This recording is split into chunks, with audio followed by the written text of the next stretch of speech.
Okay guys, welcome back to my channel. So today we are going to be doing our usual Wednesday, Friday upload, which is makeup, while we tell a story about New Orleans dark and twisty history.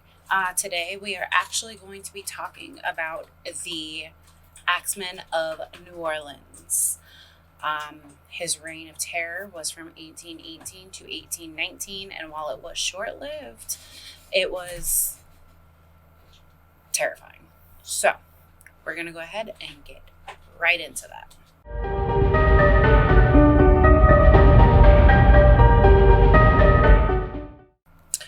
Alright, so today we are going to be using the Jaclyn Hill X Morphe from the Vault collection. This is the Ring the Alarm, and as per with the recent videos, we are mainly going to be focusing on the story, and I will just point to whatever shadow we will be using.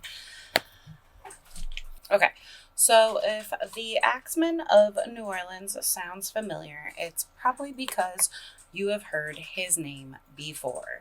You've probably heard his name in the popular television show that appears on FX. Any guesses? I'll give you a second. Okay. Well, he made his television debut in the fictional world of American Horror Story. Now, American Horror Story is known for taking true life stories, twisting them into something more relevant to us today. And he appeared in Coven.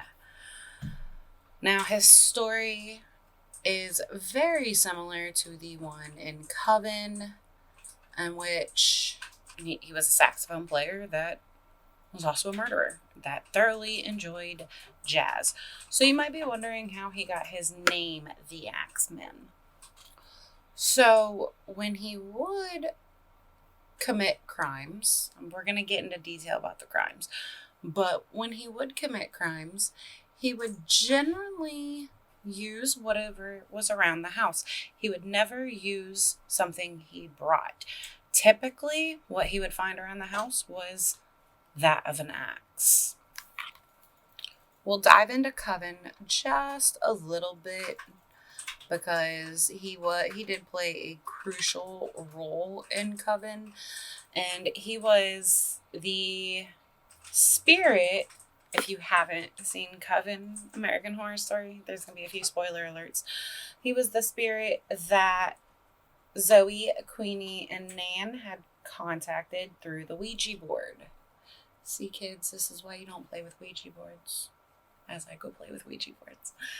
They had originally used the Ouija board to find information on Madison, and the original attempt of questioning him via Ouija board failed. Zoe had gone back to the Ouija board on her own, which, by the way, it's something you never do. You never go play with a Ouija board by yourself because you don't know what you're talking to. So while Zoe's using the Ouija board on her own, big no-no, she made a deal with him that if he gave her the information that she wanted, she would release his spirit from the Ouija board through the Ouija board. So he gave her the information she wanted. She did not hold up her end of the deal. So you might be wondering, well, if that's the case, then that should be a one and done in Coven. That was not a one and done in Coven. That was not the end of it. In fact, he appeared in Cordelia's bedroom where he was threatening her with an axe. Now, keep in mind, he's a ghost. But it is American Horror Story, so it's not 1,000% accurate. He was threatening violence on Cordelia unless he was released. So the girls did a spell to release him. Now, what the girls did not realize when they performed this spell is it wasn't just releasing his spirit, it was giving him a physical presence in the world. So Fiona finds out, blah, blah, blah. She follows him to his apartment. He murders someone. She has sex with him, and they make plans to run away together to a farmhouse in Georgia, of all places. Now, if you've seen Coven, you know Fiona's not the farmhouse wife type. Now, Fiona has her own plans going on, so he says, hey, look, I'll help you with your plans. If you come with me to Georgia, now, truly, Fiona getting her way, that's going to make her happy, so she agrees. So, fast forward, they go to execute. I'm not going to go into the detail about the plans because that's going to be a huge spoiler alert if you haven't seen Coven, but him and Fiona work together. Cordelia comes out, says Fiona's only out for herself, blah, blah, blah. Axeman then goes to the Coven house where the girls that released him from the Ouija board end up killing him. So American Horror Story does touch on the history of him because Coven was set here in New Orleans.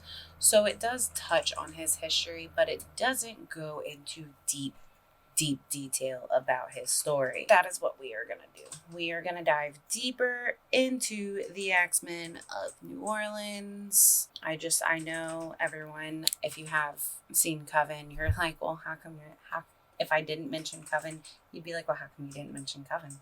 Let's talk a little about the history of our Axeman of New Orleans. His first victim was in 1918 on May 22nd. The victim was a grocery store owner, Joseph Maggio, and his wife, Catherine.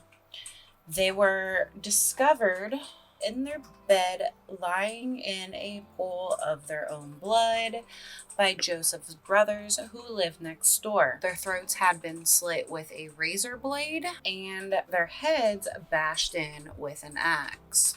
Now, remember how I told you the Axeman never brings his own weapons to the crimes.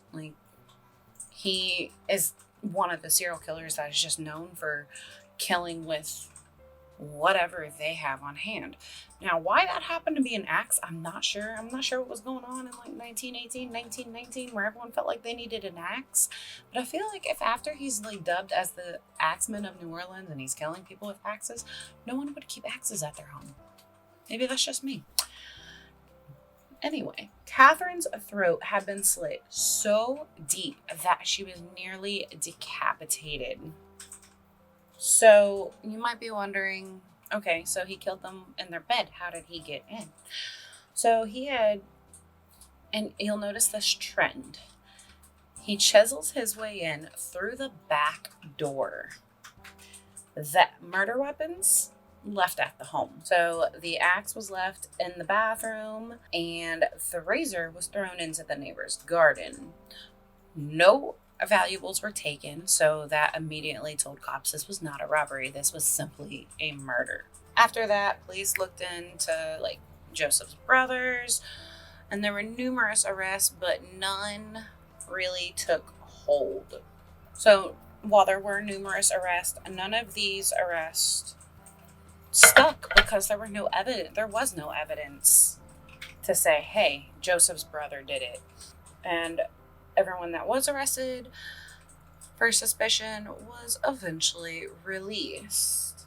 The only clue left at the murder scene, besides the murder weapons, obviously, was a message written in chalk on the sidewalk. And the message read, Mrs. Maggio will sit up tonight just like Mrs. Tony. Now, police were looking into this message and referred to Mrs. Tony. I'm not even going to try to pronounce her name. We're going to call her Mrs. Tony S.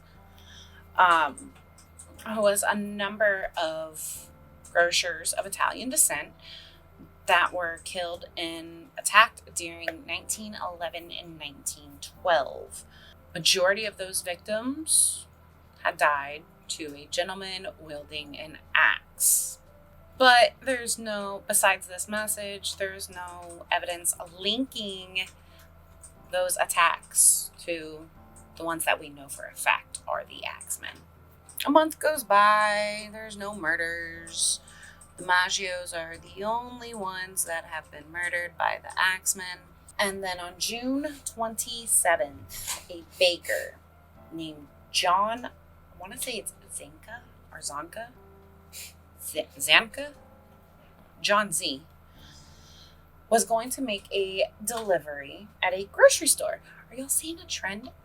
Owned by Louis Bessemer. Now, when this baker was making this delivery, he noticed something was off, went to the back door of the store where he knew that Louis and his wife would be because they were residing behind the store. John discovered the couple's bodies covered in blood, but they were still alive. The couple had been hacked at by a man with an axe, who yet again broke in through the back door and entered their bedroom while they were asleep.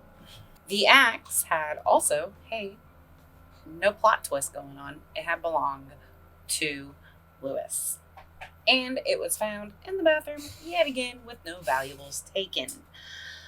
Yet again, suspects are rounded up. There was no evidence linking anyone that they had arrested to these crimes, so they had to release them. There is a slight plot twist with this particular couple.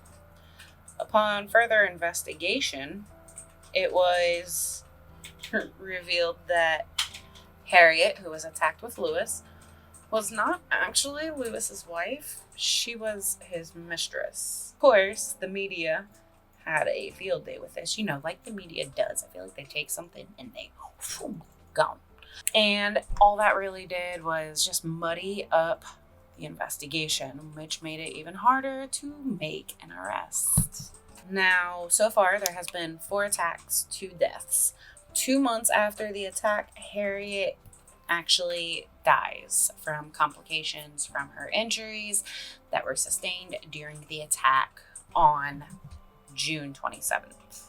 Before she died, she actually pointed the finger at Louis, claiming he was a German spy. Now keep in mind, this is 1918. So they found it hard to believe that he was the one that actually committed this, considering the fact he was also attacked with an axe. I don't foresee him attacking Harriet and himself with an axe. But he actually did stand trial for it. And 9 months after all of this, jury said, hey, you know what? You didn't do it. You didn't kill your mistress and then attack yourself with an axe. So we have May, June. So fast forward to August of 1918. A pregnant woman by the name of Mrs. Schneider. Her husband had returned after a long day at work to find his wife's body covered in blood, her scalp cut open, and numerous teeth knocked out, but she was still alive. So we have 2 couples. One couple is dead. The woman, the mistress of the second couple, is dead.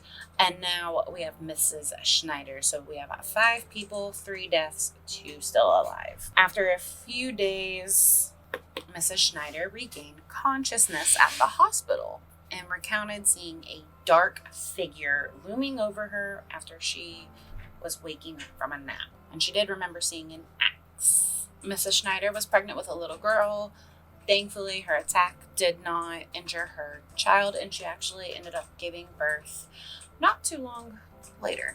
Now, the attack on Mrs. Schneider was a change in motive because Mrs. Schneider was just a pregnant woman at home.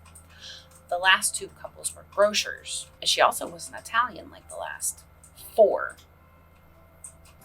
victims. So at this point, the people or the police are sitting there going, okay, so now we don't know what his motive is. Now it's not just Italians, it's not just grocers, threw everyone off. So now it's fishing season inside New Orleans. anyone can be a target. And yet again, police have no suspects that they can actually prosecute for this. So basically, there's just some crazy dude running around with an axe terrorizing the city. So 5 days after Mrs. Schneider's attack, the Axeman returned back to his normal victims. An elderly Italian grocer. Pauline and Mary Bruno awoke to the sound of some commotion from the room next door, which was occupied by their uncle Joseph Romano. Upon entering the room where Joseph Romano was sleeping, Pauline and Mary saw that Joseph had been struck in the head and was bleeding very bad. The assailant, who was still in the room, was described as dark-skinned, heavy-set, and wearing a dark suit and a slouch hat. Just like in the other attacks, the attacker had chiseled a panel out of the back door, and nothing had been stolen. And then 2 days after the attack, Joseph passed away. So we have 6 victims.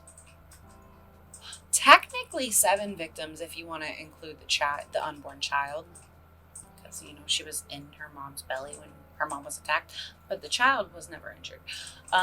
So 6 victims, 3 dead, 3 alive. Now at this point, no one's being prosecuted for it. The attacks are still going on. City's in a panic, rightfully so. The city is in a panic, and as per usual, the media is not helping the case. So at this point, there's really no answers. The police have no real suspects. They have no idea who the killer is. And the media is making it seem like there's just this crazy man watching over families while they sleep, and everyone's in danger. There was very little about the case that made any sense, because keep in mind, he went from Italian grocer couple, random pregnant lady, back to an elderly Italian grocer couple. And then on top of that, he never brought his own weapon. He always used what was available at the scene.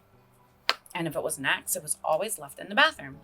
And he always chiseled his way in through the panel of a back door. So police had no real answers. They're sitting here wondering, what's his motive?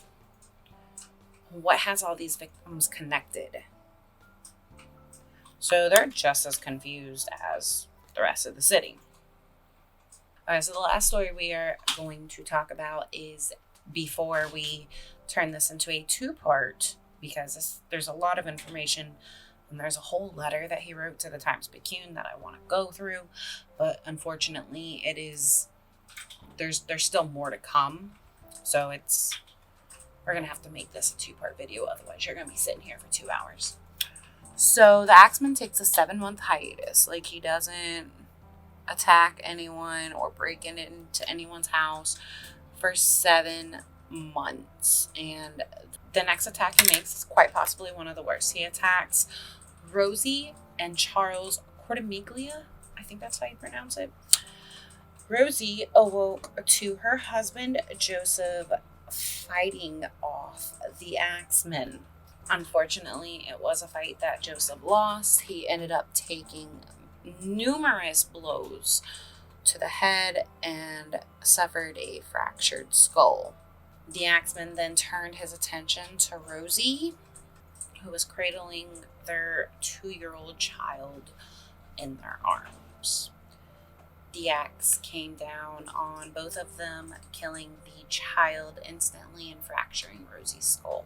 After a neighbor had heard the screams coming from Rosie and Joseph's house, a fellow grocer who was also their next door neighbor, Giordano, rushed to his neighbor's property and alerted the authorities.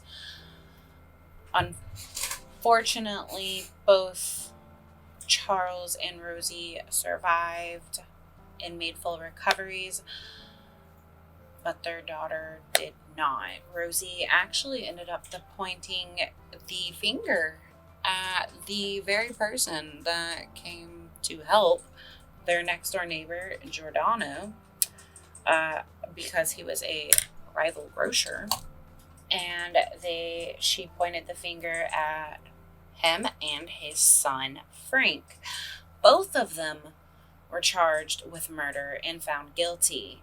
Frank, the son, was actually meant to be hung. Well, it was scheduled that he would be hung. And Giordano was to serve life in prison. Her husband denied the claims that Rosie was making and actually ended up divorcing her.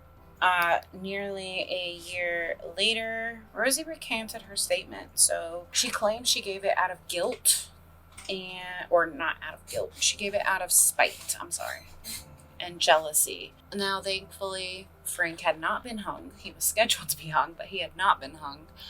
And the two were released, and the murder of Rosie's daughter went on the Axeman's tally. At least she admitted she was wrong, because can you imagine if the boy had been hung? Well, the son had been hung. So where we are going to leave off is the introduction of the letter and that the Axeman actually ended up writing. So because I want to leave off here, I want to be able to read y'all the full letter, and the full letter takes about 5 to 10 minutes to read it. It's a very long letter. And then there is more to talk about following the letter. So this is going to be a 2-part video. When we come back for the next video, we will go through the letter and talk about the events that followed. And yeah. So that is our lovely introduction to the Axeman of New Orleans. Thank you guys for watching. Make sure you subscribe. Make sure you hit that notification bell. And I will see you in Friday's video for the finale of the Axeman in New Orleans. Bye, guys.